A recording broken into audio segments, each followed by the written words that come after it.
akwatidde ekibiina ki anti-Bendera kuba President General Mugisha Muntu enkoko yagikutte mumwa okwolekera ebizinga by'essese okuwenja akalulu. Ono emmeri ya MV Kalangala yagirinyidde ku mwalo Bukakata ng'essaawa zikunukiriza okuwera ennya n'agoba ku mwalo gw'e Bugoma.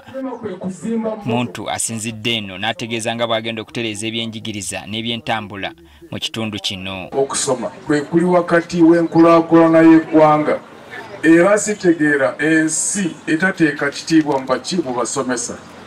Abasomesa be musingi gw'obugagga bw'eggwanga lyonna. Era avumidde obuli bw'enguzi obufumbekedde mu ggwanga. Kyekisookerako Katonda bw'aba yagadde ne mutuwa akalulu kwe kumaliriza enguzi kubanga etulidde etutuuse ku busomyo muyita obusomyo maro etuyingiridde era Katonda yakyatukwatiddeko bwaki tulinga kawuuzi bwetu. Kyokka talemye kwogera ku bamukwata mmundu bagamba nti basusse okunyigiriza bannayuganda. Era abo bwe mulaba mu gavumenti bye bakola kulinyirira abantu okwata abavubuka nga olaba abannuupu kubanga omuntu agenze ku social media n'ayogera byaba ayogedde ne bamukwata ne bamukasuka mu kkomera.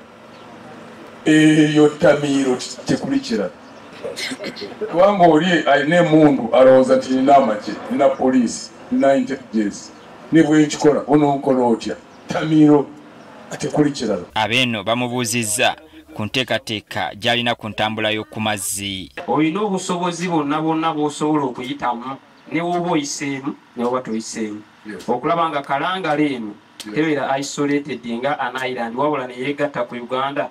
Baazirwanako bagitayadde tutwogeddeeko tumanye okukwata omuntu yateekateeka ki etukulwakulanya butuuza maaso tubeere mu ggwanga Uganda. Wasaanye okubaawo ebidyeringa ebibiri wano ekiveera ekigenda Bukakata ekiva Bukakata ekijje kale bibadde bibiri mpulira ekimu kifudde. Wasaanye okubaawo permanently ebidyeri bibiri nga bitambula kiveera kigenda ekiveera kijje kubanga kiyamba si mu kutambula kwokka naye okutambuza ebyobuguzi.